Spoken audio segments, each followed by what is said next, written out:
అన్నవరంలో airport కూడా వద్దనుకున్నాడు. అమరావతిలో పెడదామనుకున్నాడు. నేను వెంకయ్య నాయుడు అడ్డం పడ్డాం. నేను రాజధానికి వ్యతిరేకం కాదు.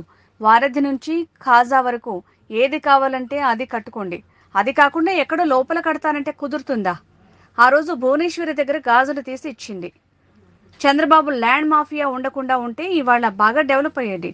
ఏ రాజైనా కోట కట్టాడు తప్ప నగరాన్ని నిర్మించిన రాజు చరిత్రలో లేడు. అమరావతి అంటే చంద్రబాబు అనుకోవాలని బాబు ఉద్దేశం.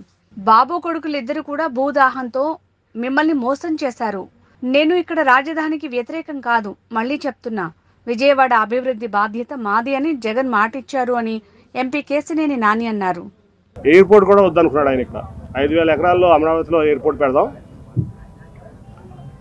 ఈ ఎయిర్పోర్ట్ వద్దనుకుంటే ఆ రోజు వెంకయ్య నాయుడు గారు నేను చాలా అడ్డం తిరిగే దాని మీద.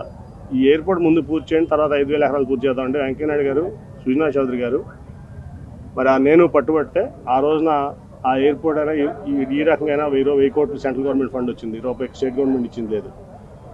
అంటే నేను ఈ ప్రాంతంలో రాజధానికి వ్యతిరేకం కాదు. నేను మొదటి నుంచి రాజధాని రైతులు నా దగ్గరికి వచ్చినప్పుడు కూడా చెప్పా, నేను ఈ ప్రాంతంలో రాజధాని ఉండడానికి వ్యతిరేకం కాదు. కట్టుకోండి రాజధాని. మీకు కృష్ణానది దాటిన తర్వాత మరి ఆ వారధి అవతల నుంచి కాజా వరకు మీకు కావాల్సిన సెక్రటరియేటో లేకపోతే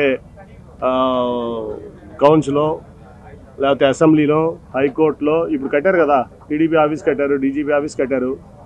అలా కాజా బైపాస్ కాజాలో కలుస్తుంది. కాజా నుంచి ఇక్కడ వరకు కట్టుంటే ఈ బడికి బ్రహ్మాండమైన నగరం అయ్యేది 5 ఏళ్లలో.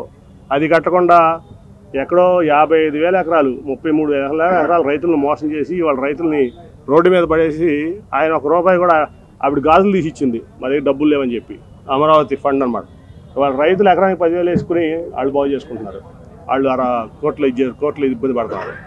అని నేను చెప్పేది ఏంటంటే, నువ్వు ఆ రోజున రాజధాని పెట్టాల్సింది కృష్ణానది వారధి దాటిన తర్వాత కాజా మధ్యలో నీకు కావాల్సిన left side 9HP left side right side కట్టుకుంటూ వెళ్తే బ్రహ్మాండమైన గన్నవరం ఎయిర్పోర్ట్ నుంచి గుంటూరు వరకు ఈ ప్రాంతం బ్రహ్మాండం అయ్యేది.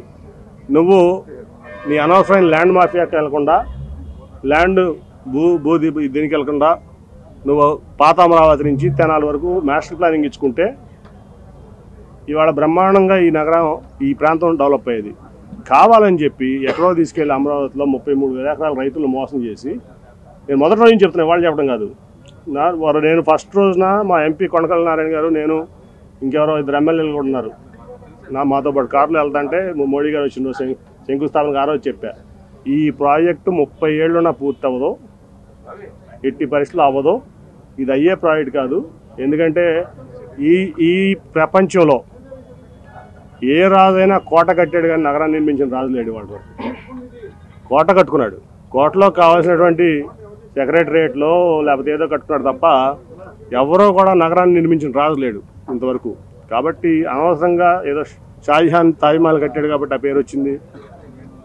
కాబట్టి నేను అమరావతి కట్టించి అమరావతి అంటే ఎవరు చంద్రబాబు నాయుడు అని చెప్పి కొంతమంది భూమాఫియా ధరల చేతుల్లోకి వెళ్ళిపోయి బాబు కొడుకులు ఇద్దరు కూడా ఈ ప్రాంతాన్ని, ఈ ప్రాంత ప్రజల్ని, అట్లాగే 33,000 ఎకరాలు ఇచ్చిన అమరావతి రైతుల్ని మోసం చేశారు. మీరు అడగండి అమరావతి రైతులు కావాలని. నేను ఈ మాట అన్నాను లేదో ఫస్ట్లోనే చెప్పాను. నేను అమరావతి రైతులు నా దగ్గరికి వచ్చేట మోసం, ఫస్ట్లో కొంచెం రైతులు ఇబ్బంది పడ్డారని నేను కొంచెం ఎమోషనల్ అయ్యా.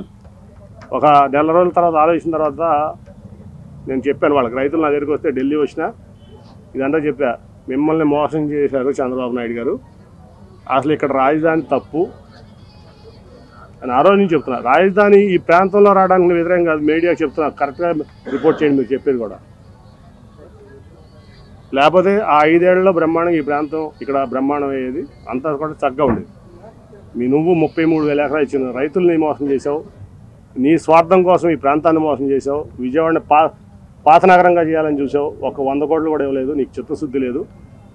ఈ ప్రాంతం ఇవాళ చెప్తున్నా నేను, జగన్మోహన్ రెడ్డి గారు మొన్న మాకు హామీ ఇచ్చారు, మాకు అవినాష్కి మేమందరం వెళ్తే హామీ ఇచ్చారు, విజయవాడ అభివృద్ధి నాది గ్యారంటీ, దాంట్లో మీరు ఎటువంటి ఇది అవ్వద్దు. మేము చెప్పాం, మాకేం వద్దు సార్ మీ దగ్గర నుంచి విజయవాడ డెవలప్మెంట్ తప్ప ఏం వద్దంటే, మీకేం కావాలో చెప్పండి నేను విజయవాడ డెవలప్మెంట్ ఇస్తానని ముఖ్యమంత్రి గారు చెప్పారు మాకు. కాబట్టి చంద్రబాబు నాయుడు ఈ విజయవాడకి చేసిన ద్రోహం అటువంటిది కాదు. విజయవాడకే కాదు, ఈ విజయవాడ పార్లమెంట్లో 100 కోట్ల రూపాయలు చంద్రబాబు నాయుడు ఎక్సెప్ట్ పుష్కరాలు అప్పుడు తప్ప 100 కోట్లు కూడా ఇవ్వలేదు. ఈ ప్రాంత ద్రోహి చంద్రబాబు నాయుడు, ఎస్పెషలీ విజయవాడకి. ఎందుకంటే నేను విజయవాడ ఎంపీ కాబట్టి విజయవాడ మీద స్ట్రెస్ చేస్తున్నాను. ఒక 100 కోట్లు కూడా 5 ఏళ్ళు ఇవ్వాల. ఏంటి ఈయన ముఖ్యమంత్రి అయితే అమరావతి ఏం చేస్తాడు? రేపైనా సరే ఇప్పుడు పొరపాటున గెలవడు, గెలిస్తే పొరపాటు అంటే అమరావతి అంటాడు. విజయవాడ ఏమవ్వాలి? మిగతా ప్రాంతాల ఈ రాష్ట్రంలో ఇప్పుడు క్యాపిటల్గా సెక్రటరేట్ కట్టాడు ఆయన. ఎన్నిసార్లు వెళ్ళాను నేను సెక్రటరేట్? ఎంపీ ఆయన మీటింగ్ వెళ్తే 1-2 సార్లు వెళ్ళాను. నాకేం పని ఉంటుంది సెక్రటరేట్లో? రోజు కామన్ మ్యాన్కి ఏం పని ఉంటుంది? నీకెందుకు అంతంత పెద్ద ఈ ఏదో మాన్యుమెంట్స్? కాబట్టి ఆయన ఈ ప్రాంతానికి ద్రోహి, ఖచ్చితంగా ద్రోహి. ఆయన ఎజెండా ఏం లేదు. ఖచ్చితంగా లోకేష్ను ముఖ్యమంత్రి చేయడం ఆయన ఎజెండా. దానికోసం పవన్ కళ్యాణ్ గారినైనా రేపు మోసం చేస్తారు, దాంట్లో ఎటువంటి డౌట్ లేదు.